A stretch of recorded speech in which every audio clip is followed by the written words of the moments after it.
ഇന്ന് എന്നോടായി ഒരു സുഹൃത്ത് പറഞ്ഞൊരു ഇൻസിഡന്റ് ഉണ്ട്. ഓൻ ഈ ടൂർ കോർഡിനേറ്റർ ഒക്കെയാണ്, ടൂർ പാക്കേജ് ഒക്കെ ചെയ്യുന്നത്. അവൻ പറഞ്ഞ സംഭവം അവന്റെ സമ്മതത്തോടു കൂടി നിങ്ങളോട് ഞാൻ ഷെയർ ചെയ്യുകയാണ്. കേരളത്തിലെ ഒരു സ്കൂളിൽ നിന്നും 10th കുട്ടികളെയും കൊണ്ട് ടൂർ പോകാനായി ഞങ്ങൾ ബസ്സുമായി സ്കൂളിലെത്തി. 4 ദിവസത്തെ യാത്രയാണ്. ആൺകുട്ടികളും പെൺകുട്ടികളുമായി ഏകദേശം 40 പേരും 3 മെയിൽ ടീച്ചേഴ്സും 2 ഫീമെയിൽ ടീച്ചേഴ്സുമാണ് ഉണ്ടായിരുന്നത്. മെയിൽ ടീച്ചേഴ്സിൽ 2 പേർക്ക് അത്യാവശ്യം പ്രായമുള്ളതാണ്, ഒരാൾക്ക് വലിയ പ്രായമില്ല, ചെറുപ്പക്കാരനാണ്. മെയിൽ ടീച്ചേഴ്സ് ആയിട്ട് വന്നിട്ടുള്ള 2 പേർക്ക് വലിയ പ്രായമൊന്നുമില്ല, ചെറുപ്പക്കാരികളുമാണ്. യാത്ര തുടങ്ങി 3 ദിവസവും സ്റ്റുഡൻസ് ആൻഡ് ടീച്ചേഴ്സ് വളരെ സന്തോഷത്തോടെ എൻജോയ് ചെയ്തു വരികയായിരുന്നു. യാത്രയുടെ 4ാം ദിവസം തിരികെ സ്കൂളിലേക്കുള്ള മടക്കയാത്രയിൽ ചിലരൊക്കെ ഉറക്കത്തിലായി. ബസ്സിലെ ഞങ്ങൾ മുന്നിലിരിക്കുകയാണ്. കുറച്ച് കുട്ടികൾ ഞങ്ങൾക്കൊപ്പം ഇരുന്ന് യാത്രയെക്കുറിച്ചും മറ്റു വിശേഷങ്ങളും എല്ലാം പറഞ്ഞുകൊണ്ടിരുന്നു. കുറച്ച് സമയം കഴിഞ്ഞ് കുറച്ച് കുട്ടികൾ ഞങ്ങൾക്കടുത്തേക്ക് വന്നു. അതിലൊരാളുടെ മുഖത്ത് എന്തോ വല്ലാത്തൊരു ഭയം ഞാൻ കണ്ടു. കണ്ണുകൾ നിറഞ്ഞിരിക്കും. എന്ത് പറ്റിയെന്ന് ഞാൻ ചോദിച്ചു. ആ കുട്ടിയുടെ മറുപടി എന്നെ ഞെട്ടിച്ചു. ഈ കുട്ടി ഇരുന്ന സീറ്റിന്റെ ഓപ്പോസിറ്റ് ആയിരുന്നു 2 പ്രായമുള്ള മെയിൽ ടീച്ചേഴ്സ് ഇരുന്നിരുന്നത്. 2 പേരും മദ്യപിച്ചിരുന്നു. അവർ ഈ കുട്ടിയെ നോക്കി വളരെ മോശമായ രീതിയിൽ സംസാരിച്ചു. ഒരു അധ്യാപകൻ വിദ്യാർത്ഥികളെ നോക്കി സംസാരിക്കാൻ പാടില്ലാത്ത രീതിയിലുള്ള സംസാരം. ആ പെൺകുട്ടിയുടെ അടുത്തേക്ക് പോകാനായി അവർ പരസ്പരം സംസാരിക്കുന്നതായി ആ കുട്ടി കേൾക്കാനിടയായി. ആ കുട്ടി നന്നായി ഭയന്നിരുന്നു. ആ കുട്ടിയുടെ കൈകാലുകൾ വിറയ്ക്കുന്നുണ്ടായിരുന്നു. ഇതുപോലുള്ള ചില പകൽമാന്യന്മാർ കാണിക്കുന്ന തോന്നിവാസങ്ങളിൽ ഇടയാകുന്നത് പലപ്പോഴും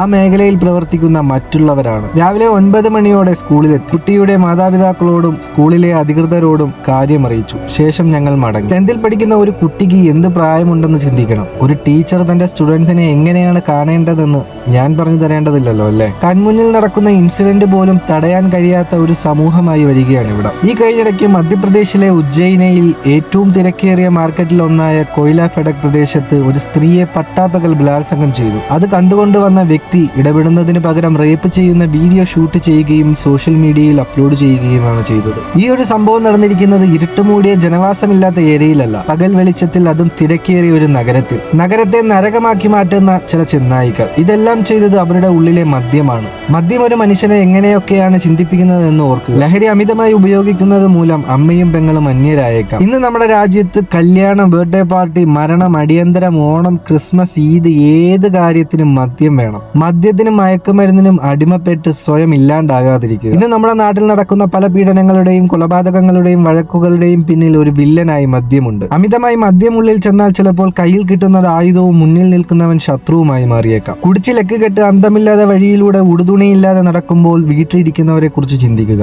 അച്ഛൻ, അമ്മ, ഭാര്യ, മക്കൾ, സഹോദരങ്ങൾ, സഹോദരിമാർ, അവർക്കുണ്ടാകുന്ന ബുദ്ധിമുട്ടുകളെ കുറിച്ച് നിങ്ങൾ ചിന്തിക്കുക. മദ്യത്തിന്റെ ലഹരിയിൽ നിങ്ങൾ കാട്ടിക്കൂട്ടുന്ന കോപ്രായങ്ങൾ ചിലപ്പോൾ നിങ്ങളെ വെളിച്ചം പോലും കാണാൻ കഴിയാത്ത ഇരുട്ടിലേക്ക് തള്ളിയിട്ടേക്കാം. കഴിവതും നിങ്ങൾ മദ്യം ഒഴിവാക്കുക, അല്ലെങ്കിൽ മദ്യം മിതമായി ഉപയോഗിക്കുക.